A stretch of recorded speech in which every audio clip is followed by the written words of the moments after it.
if I said it before, I didn't, but I just want to look into this week's Torah portion for a minute. Okay? How's it, Tremaine? I just want to look into this week's Torah portion for a minute.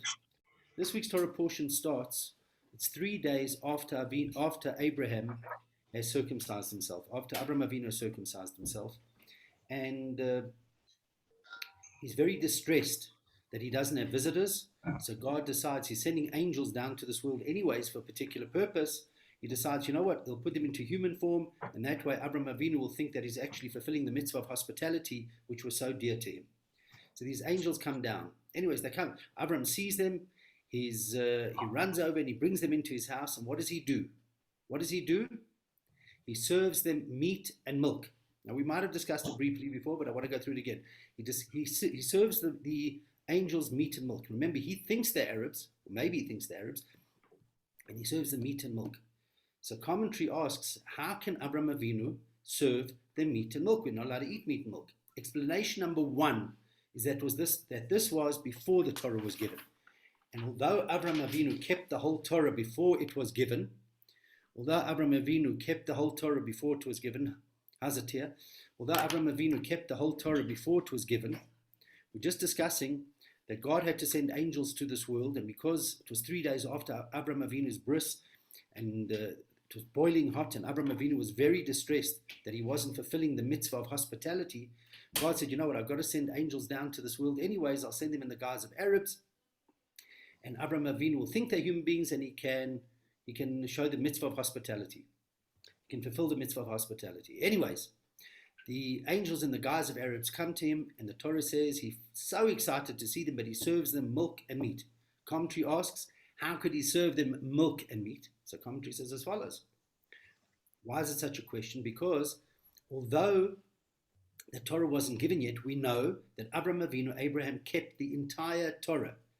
So therefore, he kept the laws of milk and meat. So how come he gave the angels milk and meat?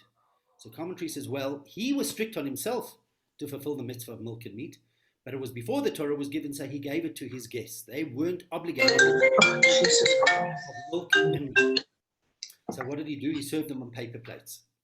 Another explanation is that he first served them the milk, and then they waited a half an hour, and then he served them the meat. And if you look carefully in the Torah, that's how the words read. Because you only have to wait either half an hour or an hour between milk and meat. According to Kabbalah, according to mysticism, he served the meat and milk together. So how could he do that? Okay. Now, when we discuss different laws, there are laws that make sense, like don't kill, don't steal. They're called mishpatim. There are laws that we wouldn't have thought of, but now that God's given it to us, we understand them, like celebrating freedom, celebrating Pesach. But there's some laws that absolutely don't make sense in this physical world, like not eating meat and milk, because milk is kosher and meat is kosher. So how come there's such a catastrophe if you mix the two? And most Jews, by the way, a lot of Jews keep to that mitzvah. So commentary explains as follows. A more mystical way of looking at it. What we've learned up until now in Tanya, that each and every one of us has 10 powers in our soul, through intellectual and 7 are emotional. What are the main 2 emotions? Love and fear. And it's so important to get love and fear in balance, love and discipline in balance. When I was at school, the key word was IQ. Today, it's EQ. Get your emotional balance. You don't mind if somebody's always stern, as long as you know where he's coming from, as long as you know what to expect. But when somebody's kind and severe at the same time, it's a total disaster. An emotionally imbalanced person is a total disaster. A bipolar person is a disaster to be around.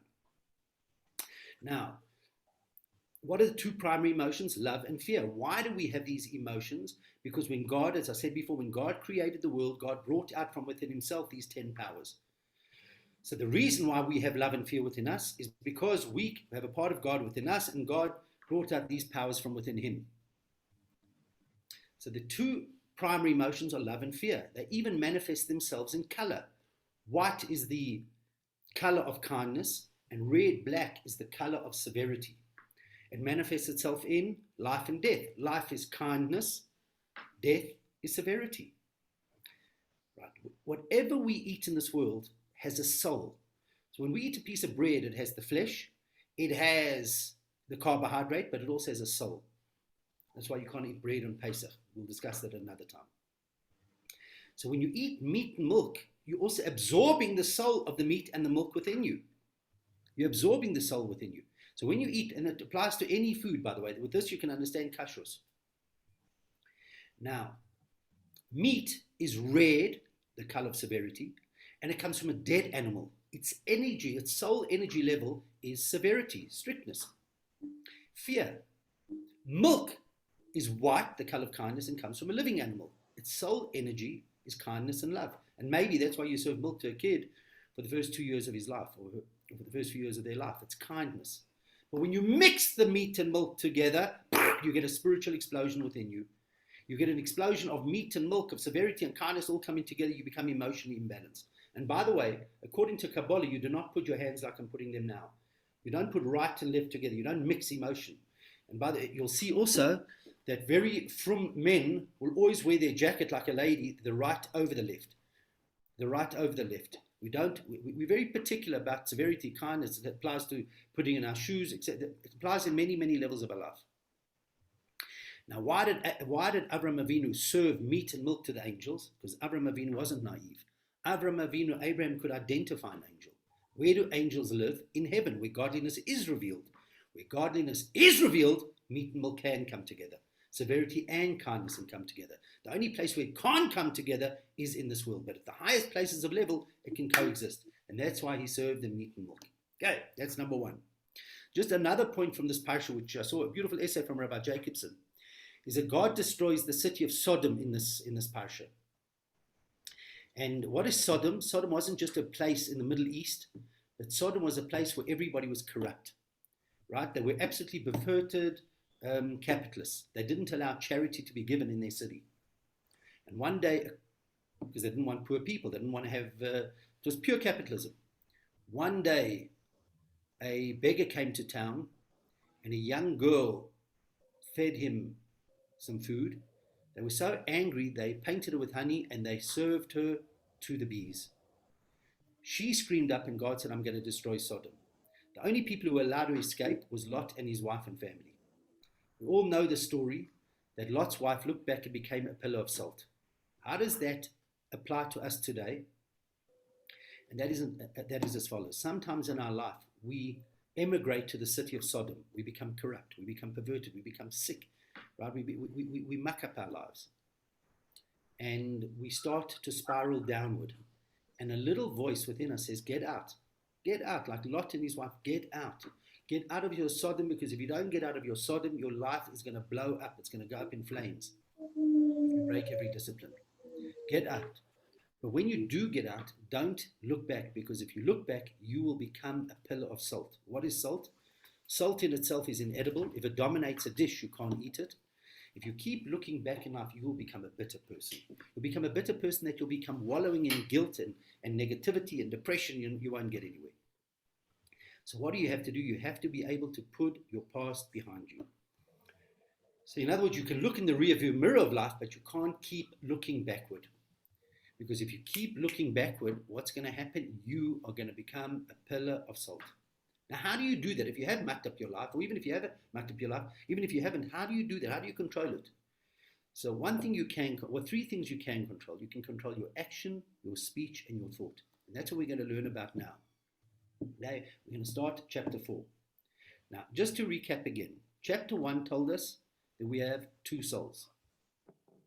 Chapter 2, we started to speak about the godly soul, that it's truly a part of God. It's not limited to the limitations of this world. And all that soul wants to do is serve God and go back to God. Chapter 3, we spoke about the 10 powers of the soul. And when we speak about the 10 powers of the soul, those 10 powers are like connected to the soul. Do you agree? They're like united with the soul. They're absolutely one with the soul. So how does that soul express itself in the body? So God gives it 3 what we call garments, call them auxiliary powers. Garments that the soul uses while it's in this physical world. What is that? Thought, speech, and action. They're clothing of the godly soul. Now, I think one of the reasons why they're called clothing is because if my shirt here is dirty, I can run to another room and change my shirt. I can change my clothing very easily. Do you agree? It's very, very easy to change clothing. We have to know that. It's very easy to change our actions, to change our speech, and to change our thoughts. I can move my thought. from thinking negative to thinking absolute positive. I can think about what I want actually. And we have to remember that we have control of our thoughts. So that's number one. Another reason why it's called clothing. What does clothing do? Clothing it expresses who you are.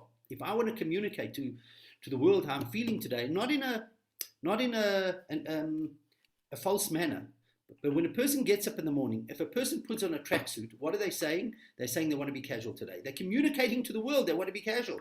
If a person puts on a suit and tie, they want to be really formal. So your clothing tells the world who you are. Now, clothing includes your perfume, clothing includes your jewelry, clothing includes every part of the things that are on you. That's the way you express.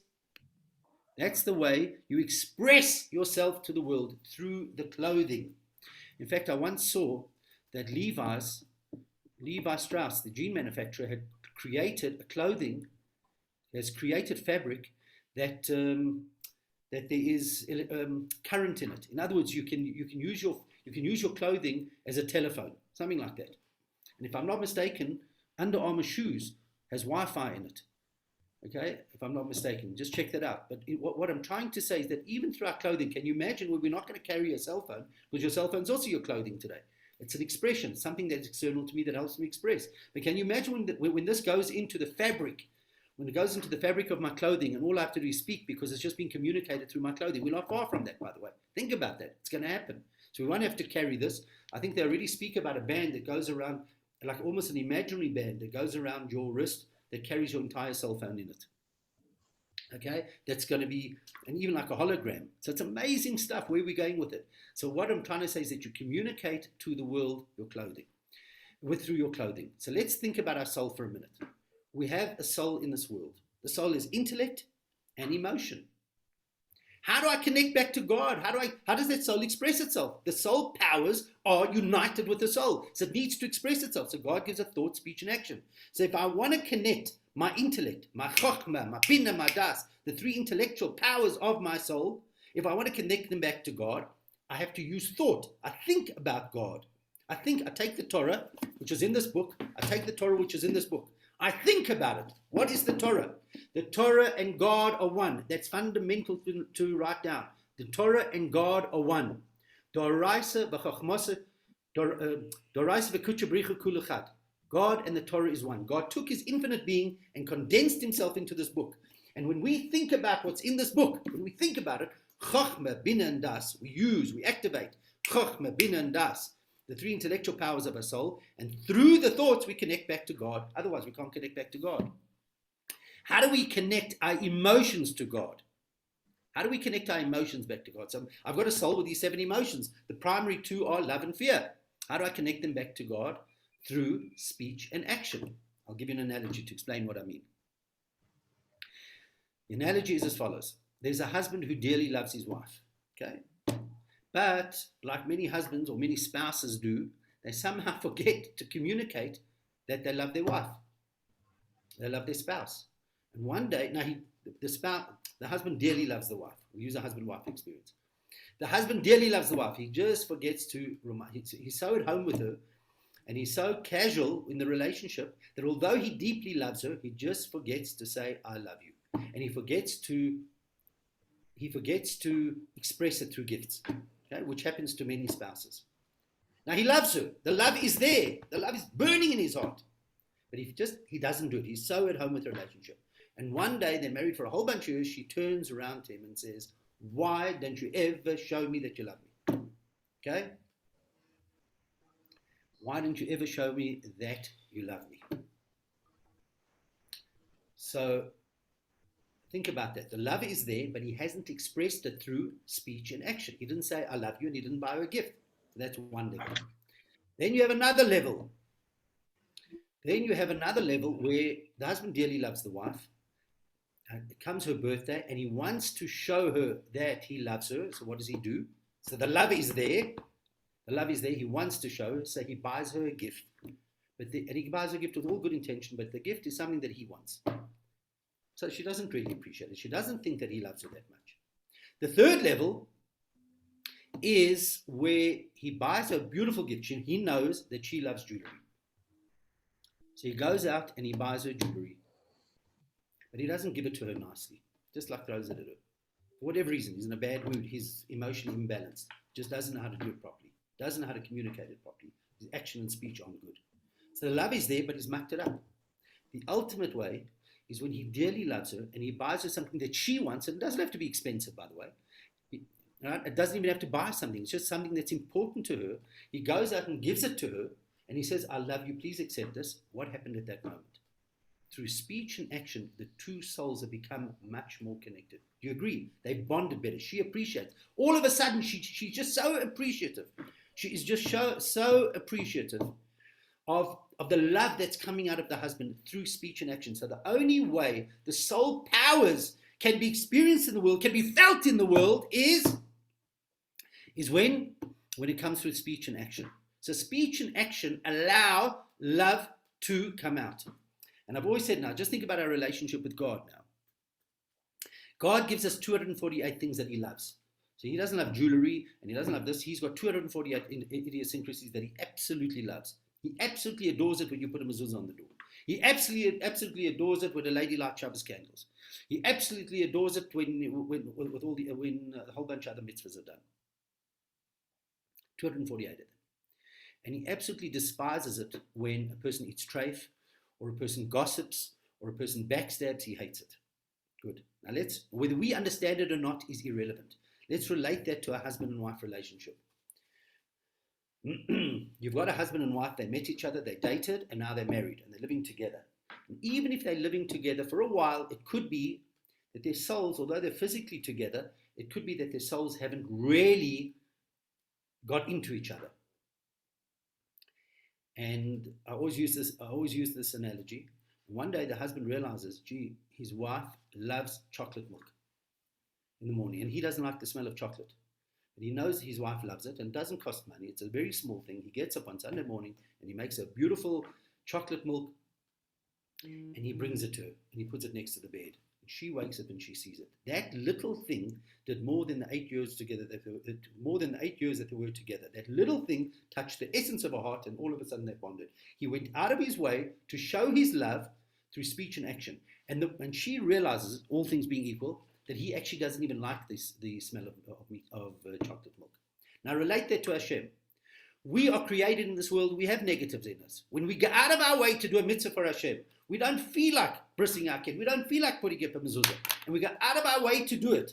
It's a hassle for us. At that moment, the bond between you and God can become so profound, because God, who understands every part of us, knows you went out of your way to do it. In fact, just to digress for a minute, there's a mission in Perkei Avos that reads, go do the things that God wants, and he'll reciprocate. He'll do the things that you want. Isn't that beautiful? In other words, you can have a relationship with God, a spousal relationship with God, a reciprocal relationship with Hashem. I'm doing this for you. Hashem's going to respond. He'll do things for you. And when you nullify your things, when you have a real desire to do something wrong and you nullify it, God will nullify people who want to bring you down. He'll nullify that. Now let's just go to the negative actions. So all of a sudden, the love comes out by doing things in speech and action.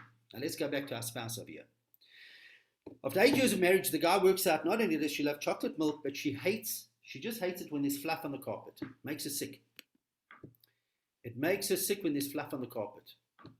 So it doesn't really bother him. He goes and he picks up the fluff, makes him vomit a little bit. He picks up the fluff and he throws it away. And she sees that he does it. At that moment, there is such a bond that let me give you another analogy. Sorry. He loves, hold on a second. He loves a particular hobby. He loves something and she hates it. And he goes out of his way not to do it. Yeah, you can use that one. There's fluff on the carpet. And it bothers her that there's fluff on the carpet. So what does he do? He goes and he removes the fluff on the carpet. He removes it. At that moment, she is so appreciative that he's getting rid of something that disgusts her, that all of a sudden she bonds with him. She bonds with him. So love is connected through doing the things that your spouse wants, like chocolate milk, and by holding back and removing things that your spouse doesn't like, you bond through your severity part of you bonds. She doesn't like it. So when we eat a bit of when we have a desire to eat a thing that's not kosher, we have a great desire to eat a McDonald's or to eat a Steersburg or whatever, and we say, you know what, just God doesn't want me to do that, and we don't do it. The bond between God and us, I've held back, I've disciplined myself, I've held back. All of a sudden, that part of my soul connects to God. So really, the only way we can connect to God in this world, no matter how powerful our soul is by using these garments of thought, speech, and action. What we will learn later, by the way, is that the animal soul also has thought, speech, and action, also employs thought, speech, and action. So thought, speech, and action is neutral. But what's an amazing thing, I can quickly move myself from negative thought to positive thought. I can move myself from negative speech to positive speech. I can move myself from negative action to positive action. And we must never forget that, by the way. My soul is my soul. That's the way God created me. For me to change my soul is very difficult. But the key, I said it to you in the very first shiur, we connected to Joshua. The key to transforming yourself is thought, speech, and action. And thought, speech, and action therefore have a quality. Let me clarify.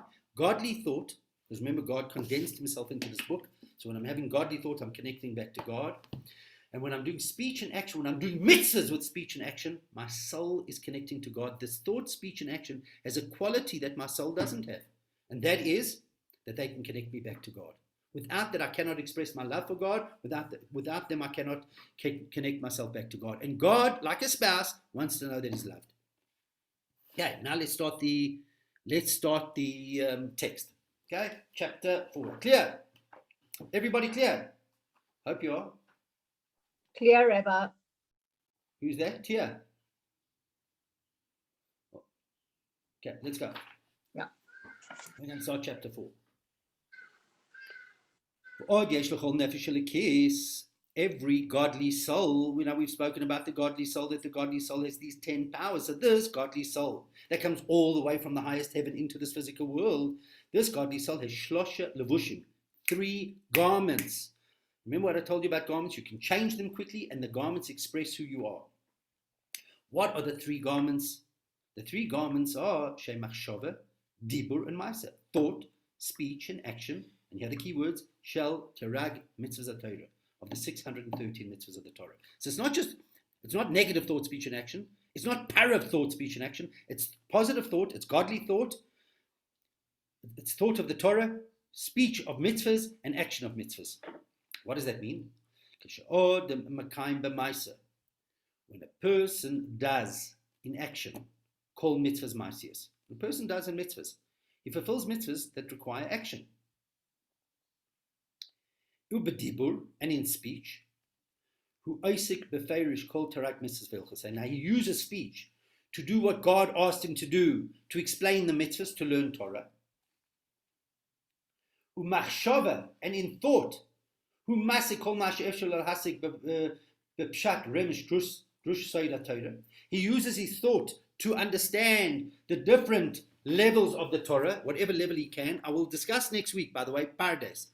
Next week we're going to discuss, please remind me, we're going to discuss the 4 levels of the Torah. But anyways, what does he do? He uses his thought to understand the different levels of the Torah. Harakloris terag nafsho. Then all the soul's 613 organs. Now we're learning something else about the soul. When we started learning the book, we thought that a soul was just one soul. Then we learned we had 2 souls. Then when we came closer to the godly soul, we saw that it had 3 dimensions. Then I told you it has 10 powers. Now we actually learn that the soul is 613 mitzvahs. Wow. So, the soul is 613 limbs.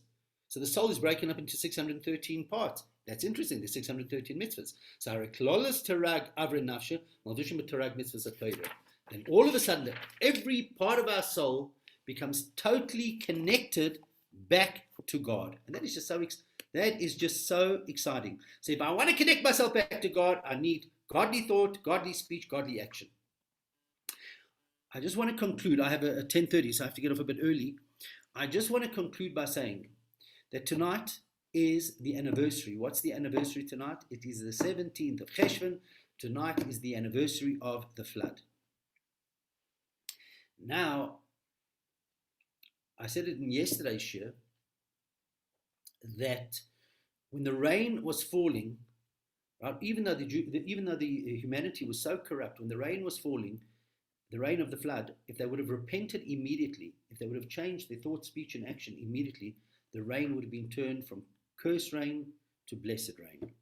So the potential in tonight and tomorrow in soul energy is exceptionally, exceptionally powerful. It is a tremendously powerful day to just say, you know what, I'm going to get my life right. I'm going to get it right in thought, speech, and action. And when we do that, then God floods us with bracha. He floods us with blessing. So I want to end off with that today, that please God, in merit of us learning and resolving to better ourselves in thought, speech, and action, may God flood us with health and wealth. Cheers, guys. Have a great day. Week. Thank you, Rabbi. Thank you. Thank you, Rabbi.